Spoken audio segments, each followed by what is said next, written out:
আজি আহিছে আমাৰ শ্ৰদ্ধাৰ মামা আৰু ভাগিনৰ মাজত কথোপকথন হৈ আছে আৰু আমাৰ মামা আহিছে আজি ডিব্ৰুগড়ত। এয়া মামাই ভাগিনসকলক চিগনেচাৰ দি আছে।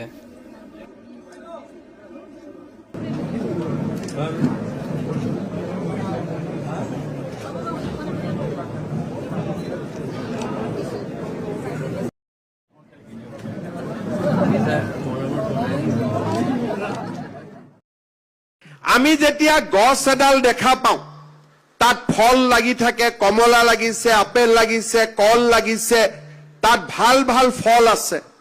আমি বাগিচাত গলো, ফল ছিঙিলো, ফল খালো। এয়া আছিল CM ছাৰৰ ভাষণ।